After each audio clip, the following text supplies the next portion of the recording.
Pandian store ladies எல்லாம் போயிட்டாங்க. அங்கே ஊரில் போய் இறங்கிட்டாங்க. இறங்கி அந்த வீடு கண்டுபிடிச்சாச்சு. அந்த வீட்டுக்கும் போயிட்டாங்க. அந்த வீட்டில் பார்த்தா ஒரு ஆளாக ஏற்கனவே ஏற்பாடு பண்ணியிருக்காரு பாண்டியன். சாப்பாடுக்கு தனியாக ஏற்பாடு பண்ணியிருக்கிறாரு. ஊடமாட வேலை பார்க்குறதுக்கு ஒருத்தரை ஏற்பாடு பண்ணியிருக்கிறார். பேக்கை தூக்குறதுக்கு ஏற்பாடு பண்ணியிருக்கிறார். எல்லாம் ஏற்பாடு பண்ணிட்டார். பொண்டாட்டிக்காக எல்லாத்தையும் அருமையாக பண்ணுறாரு அப்படிங்கிறது தான். ஆனால் எனக்கு இன்னும் புரியல. மயிலு பேக்லாம் வந்து ஒரு சேலை தான் இருக்கும் போல இருக்குது. 4 நாளைக்கு எப்படி ஒத்த சேலை போகுதுன்னு தெரில. பொண்ணுங்க வந்து இவ்வளவு கம்மியாக நான் ஜாமான் 4 நாளைக்கு எடுத்துகிட்டு போனதை இன்றைக்கி தான் வாழ்க்கையிலே பார்க்குறேன் அப்படிங்கிறது தான். கொஞ்ச நாச்சும் யோசிக்க வேணாம் பார்ப்போம். அதுவும் வெறும் பையாக இருக்குது. மயில் பையெல்லாம் வந்துக்கிட்டு வெறும் பையாக இருக்குது. ஒரே சிலையை கட்டி தூங்கி அப்படியே எந்திரிச்சு அப்படியே போயிடுவாங்க போல இருக்குது.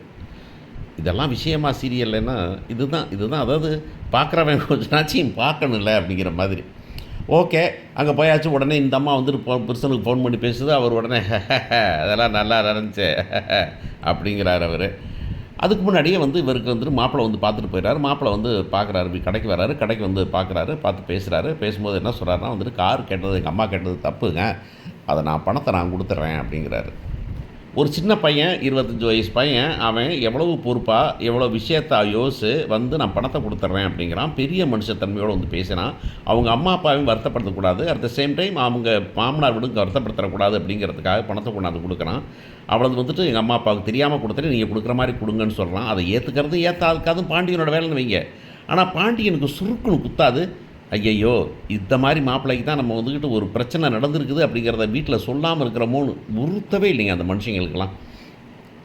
இது எவ்வளோ பெரிய பிரச்சனையாக போய் முடியும். நாளைக்கு பொண்ணோட வாழ்க்கை எவ்வளோ பெரிய கேள்விக்குறியாகும். நாளைக்கு தெரிய வந்து இப்போ குமரன் மூலமாக போய் குமார் மூலமாக தெரிஞ்சு போச்சுனாக்க லவ் பண்ணிகிட்டு இருந்தோம் நாங்கள் 2 பேருங்கிற விஷயத்தை சொல்லிட்டான் அப்படின்னாக்க மகளோட வாழ்க்கை என்னாகும். உன் மக வாழ்க்கையை வீணாக்கிறதுக்கு உனக்கு எல்லா உரிமையும் இருக்குது அப்படின்னு கூட சொல்ல முடியாது. ஏன்னா வந்துட்டு உன் மக வாழ்க்கைனாலும் அது அதோட வாழ்க்கை. ஆனால் இன்னொருத்தன் விட்டு பையனையும் கெடுக்குறீங்களே நீங்கள் அப்படின்னு தோணுது. அப்புறம் இல்லை வேணாம்னு அனுப்பி வச்சுறாரு. இதை இப்போ சொல்கிறாரு இந்த பிள்ளைகிட்ட. இந்த பிள்ளை சொன்னேன், ஓ சந்தோஷங்க, ரொம்ப நல்ல மாப்பிள்ளை பார்த்துருக்கங்க. கடவுள் வந்து நான் வேண்டுதலை கடவுள் எல்லாத்தையும் பார்த்துக்கிறாரு. நீ ஒழுங்காக பார்த்துக்கிறியாங்கிறது தான். உனக்கும் அறிவு வேணாம், ஒரு பொம்பளைக்கு அறிவு வேண்டாம், ஒரு எக்ஸ்ட்ரா சென்ஸ் ஒன்று இருக்குமே, அது வந்து அந்த அறிவு வேலை பார்க்க வேண்டாம். அந்த அறிவு வந்துக்கிட்டு ஐயோ நாளைக்கு மகளுக்கு பிரச்சனை வந்துடுமே, இதை இங்கே சொல்லிட்டு இதை பற்றி பேசவே இல்லையே. முருகன்ட்ட சொன்னால் எல்லாம் சரியாயிரும் அப்படின்னே சொல்லிகிட்டே இருக்கே தவிர முருகன் பேரையும் கெடுத்துக்கிட்டு இருக்கிற நீ கடைசியில் நீ பண்ணுற தப்புக்கெல்லாம் முருகன் என்ன பண்ணுவார் அப்படிங்கிறது தான் கொடுமை. இதில் அதை விட கொடுமை என்னன்னாக்கா இன்னமும் இந்த பிள்ளையை நம்பலைங்கிறது தான். நீங்கள் வந்துட்டு நீங்கள் மகள் இவ்வளோ தூரம் பண்ணி இவ்வளோ தூரம் சொன்ன பிற்பாரு அந்த பிள்ளை வந்துட்டு இந்த குத்தி காமிக்கிறதுக்கே ரொம்ப அசிங்கமாக இருக்குது. ஒரு அம்மா அப்பா பண்ணுற வேலையா அப்படின்னு எல்லாம் ஒன்றா படுத்துக்குவோம். எல்லாத்தையும் எவனை நம்பலாம், மனுஷரை நம்ப முடியல அப்படிங்கிற மாதிரி குத்தி காமிக்குது. கடைசியாக வந்துட்டு இந்த பொண்ணுங்கள்லாம் ஒரு ரூமில் உட்காந்துருங்க. அப்போ வந்துக்கிட்டு சொல்லுது இந்த பொண்ணு, அம்மா வேறு குத்தி காமிக்கிறாங்கன்னு. அந்த பிள்ளை எவ்வளவு மனசு வேதனைப்படும் பாருங்களேன். அந்த மாதிரி பிள்ளைகளுக்கு தான் தப்பு பண்ணணும்னு தோணும்.